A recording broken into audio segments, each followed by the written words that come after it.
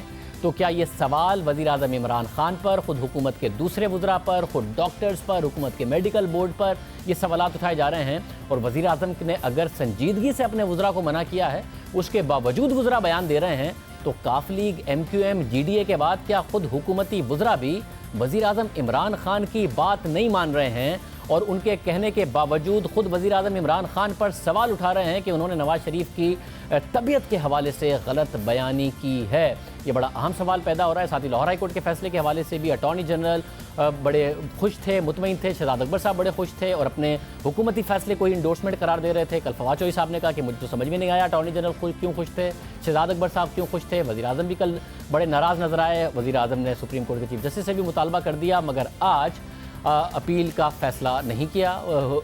حکومت نے جب کابینہ کا اجلاس ہوا بلکہ جنوری کو عدالت کے تفصیلی فیصلہ آنے کے بعد اپیل کا حق رکھتی ہے، یہ کہہ دیا حکومت نے۔ معاملہ سیدھا ہے، تحریک انصاف آج تک نہ نواز شریف صاحب کی بیماری پر ایک پوزیشن لے سکی ہے، نہ ہی لاہور ہائی کورٹ کے فیصلے پر پوزیشن لے چکی ہے۔ حکومت یا تو مان لے کہ نواز شریف بیمار ہیں یا صاف کہہ دے کہ نواز شریف صاحب بیمار نہیں ہیں، ڈرامہ کر رہے ہیں۔ سب کچھ ایک سازش اور ڈیل کے تحت ہو رہا ہے۔ اسی طرح حکومت حتمی طور پر ایک دفعہ کہہ دے کہ لاہور ہائی کورٹ کا فیصلہ غلط ہے، ہم اس کے خلاف اپیل میں جائیں گے، یا پھر کہہ دے کہ نہیں وہ فیصلہ درست ہے، ہم اس کو مینون تسلیم کرتے ہیں۔ حکومت ہر معاملے میں درمیان کی پوزیشن لے رہی ہے۔ حکومتی وزراء ہر معاملے میں وہ باتیں کر رہے ہیں جو خود وزیر اعظم نہیں کرتے ہیں اور وزیر اعظم کے منع کرنے کے باوجود کر رہے ہیں، جس کی وجہ سے سوالات اٹھ رہے ہیں خود وزیر اعظم عمران خان کے اوپر۔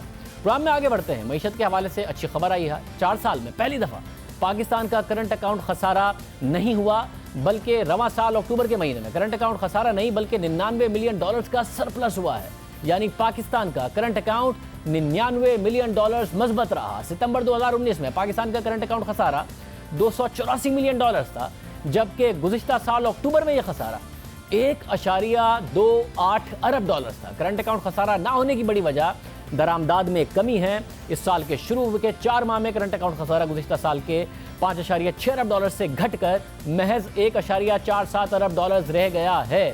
وزیر اعظم نے اس حوالے سے ٹویٹ بھی کیا اور کہا کہ بالآخر درست سمت میں معیشت چل پڑی ہے۔ اس وقت جو حکومت کی پالیسیز ہیں اس کی وجہ سے درآمدات میں واضح کمی نظر آ رہی ہے، برآمدات میں بھی معمولی اضافہ ہوا ہے۔ وزیر اعظم نے کہا کہ ستمبر کے مقابلے میں برآمدات میں 20% اضافہ ہوا ہے، جبکہ اکتوبر میں گزشتہ سال اکتوبر کے مقابلے میں 9.6% کا اضافہ ہے۔ کیا یہاں سے معیشت مستقل بنیادوں پر درست سمت میں جاتی نظر آ رہی ہے؟ ہمارے ساتھ سابق وزیر خزانہ حفیظ پاشا صاحب موجود ہیں، جن کو خود حکومتی وزراء بہت کریڈیبل ان کی کتاب کے حوالے سے اور ان کی آرٹیکلز کے حوالے سے، معیشت پر ان کے تجزیے کے حوالے سے کہتے ہیں کہ بہت زیادہ کریڈیبل ہیں۔ پاشا صاحب بہت شکریہ۔ پاشا صاحب فائنلی اکتوبر میں ہم نے کرنٹ اکاؤنٹ سرپلس دیا ہے، اس حکومت کی جو پالیسی تھی اس کے ہمیں اثرات نظر آ رہے ہیں، مگر ابھی تک کی جو اپروچ ہے پاشا صاحب وہ ٹیکسٹ بک اپروچ ہے، جس میں ہمیں نظر آتا ہے IMF کے پروگرام میں جاتے ہیں، وہ مانیٹری ٹائٹنگ کرتا ہے، انٹرسٹ ریٹس بڑھاتا ہے، کرنسی ڈیپریشیٹ ہوتی ہے، امپورٹس کو کرٹیل کرتے ہیں، ڈیمانڈ پل اکنامک سلو ڈاؤن، اور اس کی وجہ سے یہ سب کچھ ہوتا ہے جو ہو گیا۔ مگر پاکستان کی پچھلے 10 سال میں اگر ہم دیکھیں، پچھلے 20 سال میں 5 سال میں اسی طریقے سے کنٹریکشن ہوتی ہے، پھر 5 سال میں گروتھ ہوتی ہے، وہ گروتھ امپورٹ لیڈ ہوتی ہے، جس کی وجہ سے پھر کرنٹ اکاؤنٹ پر پریشر آتا ہے اور پھر ہم دوبارہ IMF کے پاس جاتے ہیں، شرح سود بڑھاتے ہیں، کرنسی کو ڈیپریشیٹ کرتے ہیں اور پھر 5 سال بعد یہی سائیکل ریپیٹ ہوتا ہے۔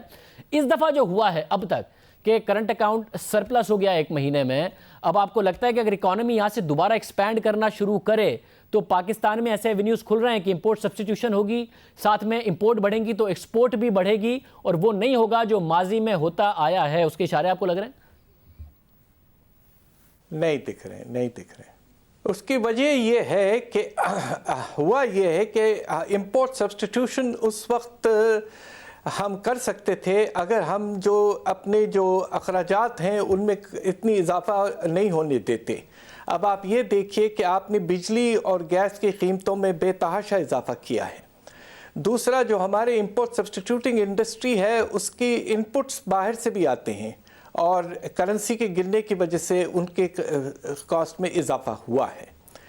دوسری طرف ایکسپورٹ پروموشن میں ہم اس لیے کامیاب نہیں ہو پائے ہیں کہ پچھلے کافی سالوں سے آپ کو تو اندازہ ہے کہ ہم نے ایکسپورٹس کو نگلیکٹ کیا تھا، کیپیسٹی میں بہت کم اضافہ ہوا ہے، لہٰذا جو آپ کا ٹیکسٹائل سیکٹر ہے اس میں اتنی گنجائش نہیں ہے کہ وہ فائدہ اٹھائیں کرنسی کی گرنے سے اپنی ڈالر قیمت کر کے اور اپنے ایکسپورٹس کو بڑھائیں، کوانٹٹی کو بڑھائیں، وہ اتنی گنجائش سسٹم میں نہیں ہے۔ تو نتیجہ یہ ہے کہ اب جو کرنٹ اکاؤنٹ ڈیفیسٹ آپ کا کم ہوا ہے، یقیناً یہ ایک بڑی کامیابی ہے، اور ہمیں اس بات پہ خوشی ہونی چاہیے کہ جو ہمیں باہر سے پیسہ منگوانا پڑتا تھا، قرضے لینے پڑتے تھے، اس میں اب کچھ کمی آئے گی، مگر اس کو حاصل کرنے کے لیے ہمیں ایک بہت بڑا یعنی کہ سیکریفائس یا ہمیں بہت بڑا ایک خرچ یا کاسٹ دینا پڑا ہے، اور وہ یہ ہے کہ ہم نے اکانومی کو تقریباً ایک سٹینڈ سٹل پہ لے کر آ گئے ہیں، اور اس کے نتیجے میں اکانومی میں ڈیمانڈ میں اضافہ نہیں ہو رہا ہے تو امپورٹس کہاں سے ہوں گے؟ اب آپ کے امپورٹس جو ہیں وہ تقریباً 19% گرے ہیں، والیوم میں 24% گرے ہیں۔ اس کے معنی کیا ہے کہ انڈسٹریل را مٹیریل، آپ کے جو انٹرمیڈیٹ گڈز ہیں وغیرہ وغیرہ، ان کی امپورٹ کم ہو گئی ہے۔ 8 گروپ ہیں آپ کے امپورٹس کے، اس میں 7 گروپ میں کمی آئی ہے۔ گاڑیوں کے امپورٹ میں تو 40% تک کمی ہو چکی ہے۔